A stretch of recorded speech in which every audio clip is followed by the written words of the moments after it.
तो साथियों, वो जो नरेंद्र मोदी भी प्रधानमंत्री है, वो भी तो आरएसएस के द्वारा प्रोजेक्टेड है। वो आरएसएस की बात सुन रहा है, इसलिए आज की तारीख में भी ओबीसी की जातिदारी गिनती संभव नहीं है। इस तरीके से ओबीसी को ये बातें समझ में आएगा कि अभी तक जो हमारी गिनती जो रोकने का काम किया है, वो इस देश के शासक वर्गों ने किया है। अर्थात हमारा दुश्मन एससी एसटी नहीं है, हमारा दुश्मन शासक वर्ग है, अर्थात इस देश का ब्राह्मण है, वो हमारा दुश्मन है। ये बातें ओबीसी को समझ में आएगी। अगर ये बातें ओबीसी को समझ में आ गया, क्योंकि अभी तक इस देश के अंदर शासक जाति के लोगों ने ओबीसी का इस्तेमाल किया और एससी एसटी लोगों को आपस में भिड़ाने का काम किया। शुरू से कहता रहा, अरे तुम्हारा रिजर्वेशन तो शेड्यूल कास्ट खा जा रहा है, तुम्हारा रिजर्वेशन शेड्यूल ट्राइब खा जा रहा है। ऐसा ब्राह्मणों के द्वारा ओबीसी के दिमाग में बातें भरी गई और दोनों के बीच में संघर्ष का अभियान चलाया गया। मगर अब जातिधारी गिनती नहीं होने पाने की वजह से और ओबीसी के अंदर समझदारी होने की वजह से, आमसिक द्वारा जन जागृति होने की वजह से ये बातें क्लियर हो रही है कि अब एससी एसटी ओबीसी का दुश्मन नहीं है। ओबीसी समझ रहे हैं अब हमारा दुश्मन ब्राह्मण है। इससे क्या होगा, इस देश में एक सामाजिक ध्रुवीकरण होगा।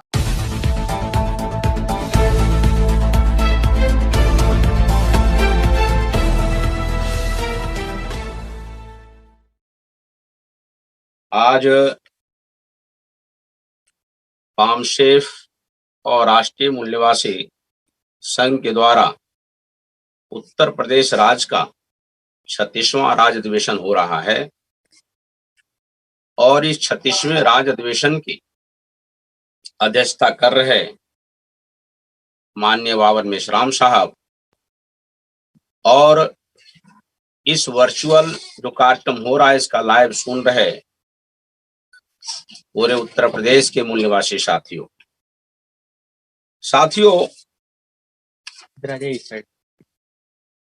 आज के इस कार्यक्रम में जो विषय रखे गए हैं वो विषय है ओबीसी की जाति आधारित जनगणना केंद्र सरकार द्वारा न कराकर मंडल कमीशन के प्रभाव को खत्म कर, एक गंभीर चिंतन। दूसरा विषय लगा हुआ है सभी भारतीयों का डीएनए एक है, ऐसा मोहन भागवत जी का विवादास्पद बयान देना, एक गंभीर मंथन। तीसरा विषय है उत्तर प्रदेश में फूले शाहू अंबेडकरी विचारधारा आज बामसेफ संगठन ही संगठन शक्ति के साथ आगे बढ़ा रहा है, एक चर्चा। साथियों, ये जो विषय जो चर्चा के लिए रखा गया है, जो बहुत सारी जानकारी आपको विकास चौधरी जी के माध्यम से और प्रोफेसर विलास खराज जी के माध्यम से भी बताई गई। कुछ बातें हैं जो इस संदर्भ में कहा जा सकता है कि जो ओबीसी की जातिधारी जनगणना, यहां तक कि कहा जा सकता है कि पूरे देश भर के अंदर ये जो जातीयधारी गिनती का मामला जो शुरुआत किया गया, जो अंग्रेजों के द्वारा 1871 में शुरुआत किया गया। अब 1871 में जो जातीयधारी गिनती की गई पूरे देश भर के अंदर, वो एक आधार बना राष्ट्रपिता ज्योतिबा फूले के लिए। वो आधार ये बना कि उसके आधार पे उसने रिप्रेजेंटेशन की मांग की। वो जातिधारी गिनती एक आधार था, उसके आधार पे रिप्रेजेंटेशन की मांग की। 1901 में जब जातिधारी जनगणना हुई, पूरे देश की जनगणना हुई, वो एक आधार बना छत्रपति साहू जी महाराज के लिए कि छत्रपति साहू जी महाराज ने 1901 के जनगणना के आधार पर 1902 में अपने राज्य में 50% रिप्रेजेंटेशन की घोषणा किया और बहाल किया। मतलब एक आधार बना। और आज पूरे देश भर के अंदर ये चर्चा बड़े पैमाने पर चल रहा है और इस चर्चा को आज बामसेफ संगठन लगातार 2010 से लगातार उठा रहा है कि ओबीसी की जातिधारी गिनती किया जाए, उसकी गिनती होनी चाहिए। अगर वास्तव में देखा जाए कि अगर ओबीसी की जातिधारी गिनती अगर कर दिया जाए, अगर किया गया, तो क्या होगा इस देश के अंदर? इस देश के अंदर 3 क्रांति एक साथ होंगे। 3 क्रांति एक साथ होंगे अगर ओबीसी की जातिधारी गिनती किया जाए तो। पहला क्रांति होगा सामाजिक क्रांति। सामाजिक क्रांति कैसे होगा? ओबीसी समाज को ये बातें समझ में आएगी इस देश के अंदर जब जब गिनती का मामला आया, जब जब जनगणना का मामला आया, उस समय देश का प्रधानमंत्री ब्राह्मण ही रहा। अर्थात 1951 से देखा जाए वर्तमान तक, 1951 में नेहरू, 61 में नेहरू, 71 में इंदिरा गांधी, 81 में इंदिरा गांधी, 91 में पीवी नरसिम्हा राव, 2001 में अटल बिहारी वाजपेयी, 2001 में 2011 मनमोहन सिंह, और अभी प्रधानमंत्री नरेंद्र मोदी, वो तो कोरोना की बहाना लेकर के जातिधारी गिनती ही रोक दिया। तो साथियों, वो जो नरेंद्र मोदी भी प्रधानमंत्री है, वो भी तो आरएसएस के द्वारा प्रोजेक्टेड है। वो आरएसएस की है, आरएसएस की बात सुन रहा है, इसलिए आज की तारीख में भी ओबीसी की जातिधारी गिनती संभव नहीं है।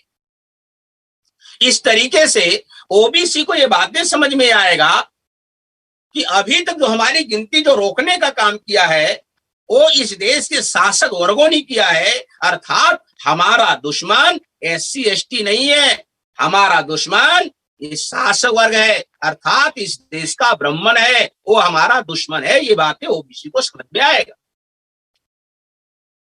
अगर ये बातें ओबीसी को समझ में आ गया, क्योंकि अभी तक इस देश के अंदर शासक जाति के लोगों ने ओबीसी का इस्तेमाल किया और एससी एसटी लोगों को आपस में भिड़ाने का काम किया। शुरू से कहता रहा, अरे तुम्हारा रिजर्वेशन तो शेड्यूल कास्ट खा जा रहा है, तुम्हारा रिजर्वेशन शेड्यूल ट्राइब खा जा रहा है। ऐसा ब्राह्मणों के द्वारा ओबीसी के दिमाग में बातें भरी गई और दोनों के बीच में संघर्ष का अभियान चलाया गया। मगर अब जातिधारी गिनती नहीं होने पाने की वजह से और ओबीसी के अंदर समझदारी होने की वजह से, पामस्टेप के द्वारा जन जागृति होने की वजह से ये बातें अब क्लियर हो रही है कि अब एससी एसटी ओबीसी का दुश्मन नहीं है। ओबीसी समझ रहे हैं अब हमारा दुश्मन ब्राह्मण है। इससे क्या होगा, इस देश में एक सामाजिक ध्रुवीकरण होगा। जब सामाजिक ध्रुवीकरण का मतलब एक सामाजिक क्रांति होगा। अब एससी एसटी ओबीसी अब इकट्ठा हो रहे, लोगों को ये बातें समझ में आ रहा है कि एससी एसटी अब हमारा दुश्मन नहीं है, हमारा दुश्मन ब्राह्मण है। ये सामाजिक क्रांति होगी, और जब सामाजिक क्रांति होगी तो फिर क्या होगा, राजनीतिक क्रांति होगा। सामाजिक क्रांति व राजनीतिक क्रांति होगा। जब एससी एसटी ओबीसी के लोग जब इकट्ठा होंगे तो राजनीति भी, इस देश का राजनीति इन लोगों के कंट्रोल में आएगा, इन लोगों के हाथ में आएगा। ये राजनीतिक क्रांति होगा। और तीसरी क्रांति होगा धार्मिक क्रांति। धार्मिक क्रांति होगा, क्योंकि ये बातें ओबीसी को समझ में आएगा कि आज तक जो गिनती हमारा रोकने का काम ब्राह्मणों ने किया है, और दूसरा काम क्या किया है, हमारी गिनती ओबीसी के नाम पर नहीं किया, हमारी गिनती हिंदू के नाम पर किया है। जब हमारी गिनती हिंदू के नाम पर किया है, इसका मतलब क्या है, हमारी गिनती ओबीसी के बजाय जब हिंदू नाम पर किया, और हिंदू नाम से जब गिनती होता है उसका नेता ब्राह्मण होता है। हिंदू नाम का जितने सारे संगठन होते हैं उसका नेता ब्राह्मण होता है। मतलब ओबीसी का गिनती ओबीसी के अकाउंट में नहीं है, ब्राह्मणों ने ओबीसी की गिनती को हिंदू नाम के अकाउंट में डाल के रखा है, और जिसका फायदा ब्राह्मण ले रहा है। और ब्राह्मण ये भी समाज में बता रहा है हिंदू क्या है, धर्म है। ब्राह्मण समझा रहा है लोगों को कि हिंदू धर्म है। अगर हिंदू धर्म है ऐसा समझा रहा है, तो ओबीसी को ये बातें समझ में आ रहा है कि अगर हिंदू धर्म है और हमारे साथ धोखेबाजी, हमारे साथ षड्यंत्र हिंदू के नाम पर हो रहा है, अगर हिंदू के नाम पर हो रहा है, इसका मतलब यह है हिंदू धर्म नहीं हो सकता। हिंदू धर्म नहीं हो सकता, क्योंकि जो धर्म का काम होता है मानव का कल्याण करने के लिए होता है, मगर हिंदू शब्द का इस्तेमाल ओबीसी के साथ षड्यंत्र करने के लिए किया जा रहा है। अगर ये धर्म है तो षड्यंत्र नहीं हो सकता, अगर ये षड्यंत्र है तो धर्म नहीं हो सकता। इसलिए ये हिंदू नाम का कोई धर्म नहीं है। अगर हिंदू नाम का कोई धर्म नहीं है तो ओबीसी लोग ढूंढेंगे कि अगर हिंदू नाम का कोई धर्म नहीं है तो फिर हमारा धर्म क्या है। ओबीसी लोग ढूंढेंगे हमारा धर्म कौन सा है, या तो अपना धर्म ढूंढने का काम करेंगे, या नहीं तो नई धर्म की रचना करेंगे। और जब नई धर्म की रचना करेंगे तो क्या होगा, इस देश में धार्मिक क्रांति होगा, तो 3 क्रांति एक साथ होंगे, इतना बड़ा मामला खड़ा हो सकता है। ओबीसी की जातिधारी गिनती कराने से इतना बड़ा मामला खड़ा हो सकता है। इसलिए ये शासक जाति के लोग ओबीसी की जातिधारी गिनती कराना नहीं चाहते, और इसी वजह से मंडल कमीशन की सिफारिशों को उन लोगों ने लागू नहीं किया, सही मायने में कुछ भी लागू नहीं किया। इस तरीके से जो धोखेबाजी ओबीसी के साथ हो रहा है, और इस धोखेबाजी का पर्दाफाश, इस धोखेबाजी, ये जो षड्यंत्र है, इसका पर्दाफाश पूरे देश भर के अंदर वामसिक ओबीसी समाज को जन जागृति फैलाकर, जगाकर एक जोड़ने के अभियान में काम कर रहा है। साथियों, दूसरी बातें जो है, तो डीएनए के संदर्भ में अभी विलास खराज ने बहुत सारी बातें आपको बताई, कुछ बातें उसमें भी मैं जोड़ सकता हूं। और तीसरा एक विषय जो रखा हुआ है कि उत्तर प्रदेश में फूले शाहू अंबेडकरी विचारधारा, जो आज की तारीख में वामसेव संगठन ही उसको संगठित शक्ति के रूप में आगे बढ़ा रहा है। ये जो विचारधारा है, ये जो फूले शाहू अंबेडकरी विचारधारा है, अगर देखा जाए तो देश में 2 प्रकार की विचारधारा है। देश में 2 प्रकार की विचारधारा काम कर रही है। ये 2 प्रकार की विचारधारा क्या है? एक विचारधारा ब्राह्मणवादी विचारधारा है, एक ब्राह्मणवादी विचारधारा है, और दूसरा फूले शाहू अंबेडकरी विचारधारा है। अभी जो ब्राह्मणवादी विचारधारा है, वो विचारधारा तोड़ने वाली विचारधारा है। फूले शाहू अंबेडकरी विचारधारा समाज को जोड़ने वाली विचारधारा है। ब्राह्मणवादी विचारधारा और समानता पर आधारित है, गैर बराबरी पर आधारित है। फूले शाहू अंबेडकरी विचारधारा समानता और मशावाद, बराबरी पर आधारित विचारधारा है। अब ये 2 विचारधारा काम कर रहा है देश में, तो वामसिक संगठन इस देश के अंदर एक्सेप्ट किया। कौन सा विचारधारा एक्सेप्ट किया? फूले शाहू अंबेडकरी विचारधारा को स्वीकार किया। अभी तो फूले शाहू अंबेडकरी विचारधारा को स्वीकार किया, क्यों? क्योंकि जोड़ने वाली विचारधारा है। क्योंकि ब्राह्मणों ने हमारे समाज को हजारों टुकड़े में तोड़ के रखा, हजारों जातियों में बांट के रखा।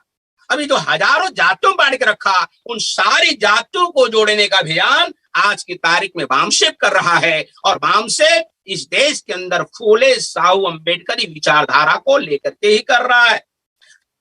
हम लोग फूले शाहू अंबेडकरी विचारधारा को ही समाज में प्रस्थापित करने के काम में लगे हुए, और फूले शाहू अंबेडकरी विचारधारा को हम लोग समाज में प्रस्थापित कर रहे हैं, क्योंकि हम लोग ऐसा मानते हैं और ऐसा सिद्धांत भी है। क्या सिद्धांत कहता है? जिसकी विचारधारा समाज में प्रस्थापित होती है, जीवन के तमाम सारे क्षेत्रों पर उसी का नियंत्रण होता है। जिसकी विचारधारा समाज में प्रस्थापित होती है, तो जीवन के तमाम सारे क्षेत्र उसी का नियंत्रण होता है। तो आज देश के अंदर ब्राह्मणवादी विचारधारा कायम है। अगर ब्राह्मणवादी विचारधारा कायम है, इसीलिए वही लोग आज की तारीख में देश के शासन सत्ता हर जगह उसका रिमोट है, कंट्रोल है। अगर फूले शाहू अंबेडकरी विचारधारा अगर समाज में प्रस्थापित हो गया, तो कल क्या होगा? मूल निवासी समाज के लोग ही इस देश के शासक वर्ग होंगे। और उत्तर प्रदेश में इस काम को आगे बढ़ाने का काम वामसेव निरंतर कर रहा है। लगातार इस काम को आगे बढ़ाया जा रहा है। इस विचारधारा के साथ जो है लोगों को जोड़ने का काम किया जा रहा है, बड़े पैमाने पर जोड़ने का काम किया जा रहा है। क्योंकि जो फूले शाहू अंबेडकरी विचारधारा है, उनकी तो सोच है, उनकी तो संकल्पना है। उनकी सोच और संकल्पना क्या है? इस देश में जाति विहीन समाज की रचना होनी चाहिए। और ये जो जाति विहीन समाज की रचना होनी चाहिए, ये भारतीय संविधान की एक संकल्पना है। भारत के संविधान के अंदर प्रियम्बल ऑफ द कॉन्स्टिट्यूशन में लिखा हुआ है, हमें समता, स्वतंत्रता, बंधुता और न्याय पर आधारित समाज और राष्ट्र का निर्माण करना है। अब ये समता है, स्वतंत्रता है, बंधुता है, न्याय है। अगर इसका एक निचोड़ निकाल दिया जाए, अगर इसका निचोड़ निकाला जाए, तो क्या पता चलेगा? कि जाति विहीन समाज की रचना करनी होगी। अगर जाति विहीन समाज की रचना होगा तब जाकर इस देश में समता भी होगा, स्वतंत्रता भी होगा, बंधुता भी होगा और न्याय भी होगा। तो संविधान का जो सही संकल्पना है, जो सही सोच है, उस देश में प्रस्थापित होगा। और ये काम लगातार वामशिप कर रही है। संविधान की जो संकल्पना है उसको लेकर के वामशिप आगे बढ़ रही है। इस तरीके से ये जो जाति विहीन समाज की रचना, जो हमारे समाज को जो हजारों टुकड़े में बांट के रखा, हजारों जातिगत टुकड़े में बांट के रखा, आज वामशिप उन हजारों टुकड़ों को इकट्ठा कर रही है। उन हजारों टुकड़ों को इकट्ठा करने के काम में लगा हुआ है और उसके लिए नाम दिया गया है मूल्यवासी कॉन्सेप्ट, एक मूल्यवासी विचारधारा। ये जो मूल्यवासी विचारधारा है ये फूले साहू अम्बेडकरी विचारधारा ही है। ये जो मूल्यवासी कॉन्सेप्ट, अगर इसके पहले अगर हमने देखा संवैधानिक तौर पे हमारे जो पुरखों ने काम किया तो 6,743 जातियों को उन्होंने क्या किया, 4 नाम दिया, SC, ST, OBC और माइनॉरिटी नाम दिया। इन चारों को आज की तारीख में वामशिप ने इकट्ठा किया और एक मूल निवासी नाम दिया, एक मूल निवासी कॉन्सेप्ट, एक मूल निवासी विचारधारा। ये जो मूल निवासी जब विचारधारा जब हम लोगों ने दिया तो समाज में ऑटोमेटिक शब्द निर्माण हुआ क्या कि अगर इस देश का SC, ST, OBC माइनॉरिटी अगर मूल निवासी है, इसका मतलब कोई विदेशी भी है, कोई विदेशी भी है। अगर हम मूल निवासी है तो कोई विदेशी भी है। तो मूल निवासी बनाम विदेशी का मामला इस देश में खड़ा हुआ। जब इस देश में एक मूल निवासी बनाम विदेशी का मामला खड़ा हुआ, ये जो मूल निवासी समाज है इसकी संख्या कितनी है, 85%।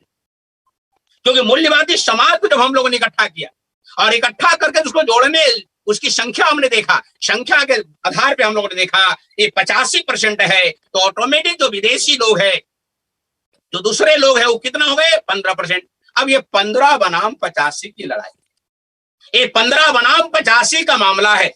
और जब ये 15 बनाम 85 का मामला है तो ये 15 बनाम 85 का अगर हम सिद्धांत देखें तो एक सिद्धांत काम करता है, एक सिद्धांत काम कर रहा है। एक तरफ 15 है, दूसरी तरफ 85 है।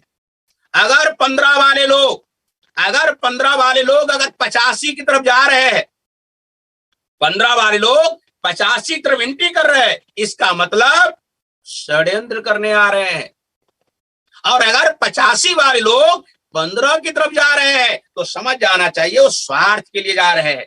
अब उसका स्वार्थ क्या हो सकता है, वो तो ज्यादा कमाना है या ज्यादा कमा लिया है तो उसकी सुरक्षा करनी, ये उसका स्वार्थ है और इस काम में कर रहे हैं। तो हमारा सिद्धांत जो 15 बनाम 85 का मामला है, हम 85 को जोड़ रहे हैं और सिद्धांत ये कहता है कि 15 वाले लोग 85 की लड़ाई नहीं लड़ सकते। 85 वाले लोग 15 की तरफ जाकर के भी 85 की लड़ाई नहीं लड़ सकते। इसलिए 85 की लड़ाई 85 वाले लोग ही 85 की तरफ रह करके ही लड़ाई लड़ सकते हैं। इस मूल्यवासी कॉन्सेप्ट पे हम लोग काम कर रहे हैं।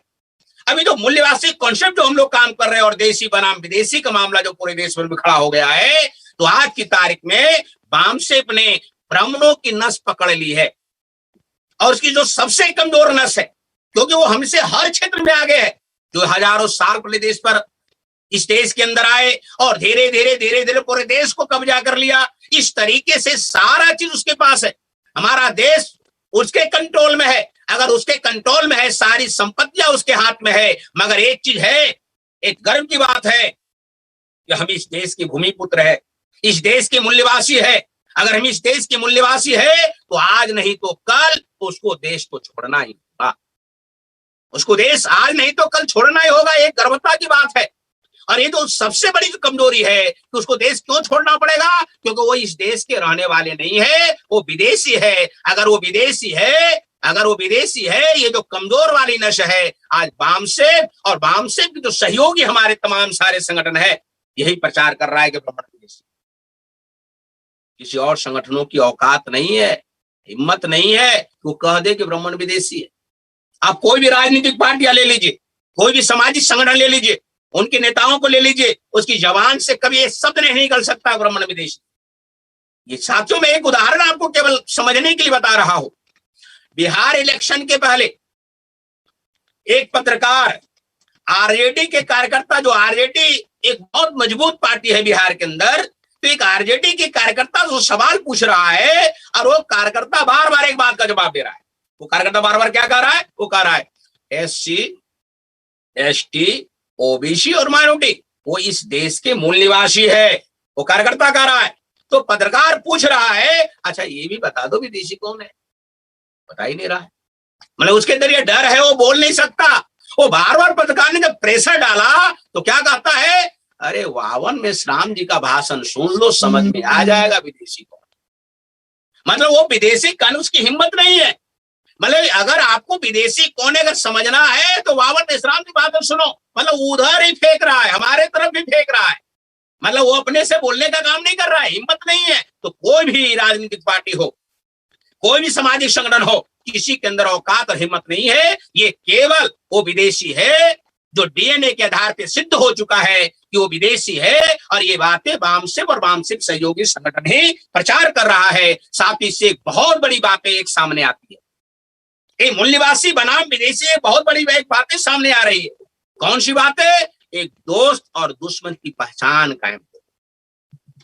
इस देश के अंदर दोस्त कौन है और दुश्मन कौन है? इस देश के अंदर जो SC ST OBC और माइनॉरिटी के लोग हैं, ये देश दोस्त है। और जो 15% के लोग हैं, जो शासक जाति के लोग हैं, वो दुश्मन है। ये दोस्त और दुश्मन की जो जागृति जो वामसिक ने समाज को देने का काम किया, एक बहुत बड़े पैमाने पर जागृति दिया कि दोस्त कौन है और दुश्मन कौन है। क्योंकि जागृति का मतलब यही होता है कि दोस्त दुश्मन की पहचान होनी चाहिए।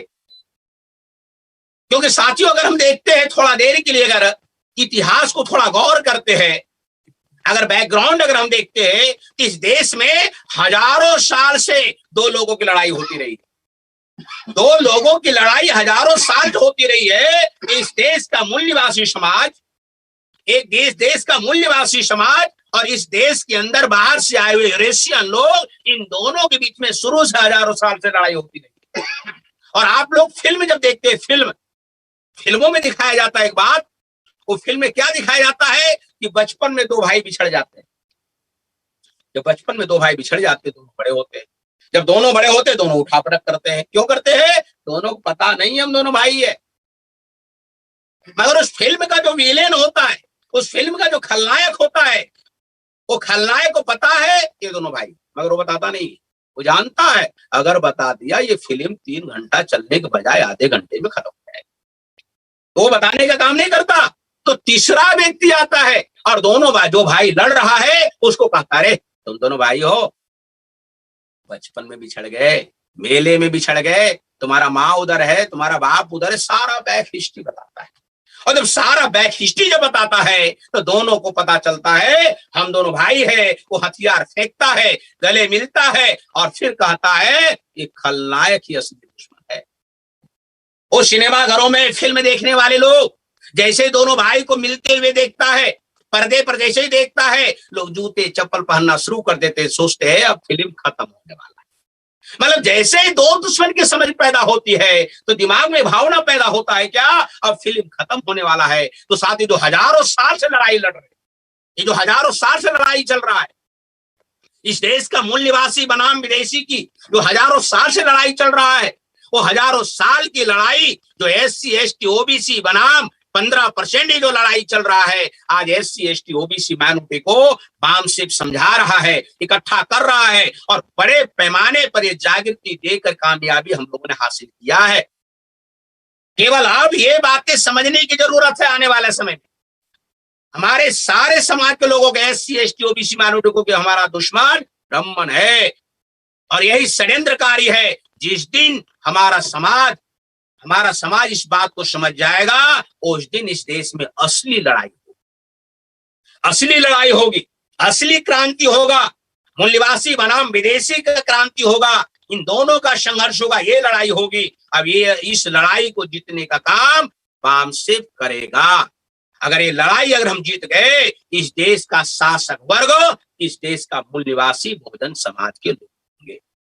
तो हमारा समाज शासक वर्ग में तब्दील होनी चाहिए। इस दिशा में वामसिक काम कर रहा है और इस दिशा में काम करते हुए हम फूले साहू अम्बेडकरी विचारधारा को पूरे उत्तर प्रदेश में फैलाने का काम कर रहे हैं, बड़े पैमाने फैलाने का काम कर रहे हैं। आज उत्तर प्रदेश में प्रशासनिक तौर पे 75 जिला है, मगर हम लोगों ने एक जिला और बढ़ा दिया है, और वो है जो हमीरपुर का जो राठ है, उसको स्वामी ब्रह्मानंद नगर जिला हम लोगों ने घोषित किया। इसलिए हम लोग मानते हैं उत्तर प्रदेश के 76 जिलों में, 76 जिलों में हमारा संगठन का जाल है, 76 जिलों में हमारा संगठन काम कर रहा है। 76 जिलों के अंदर लगभग 300 तहसीलों में हमारा संगठन कार्यरत है।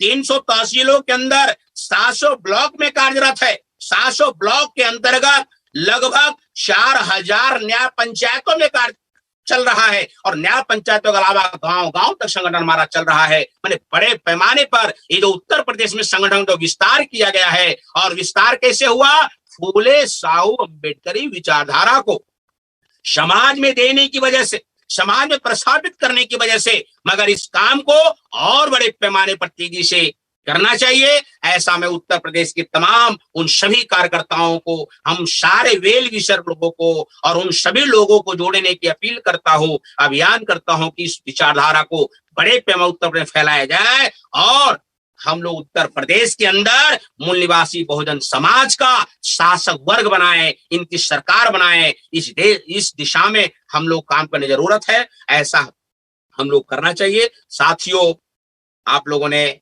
समय दिया और मैं अपनी बात रखा, आप लोगों ने सुना।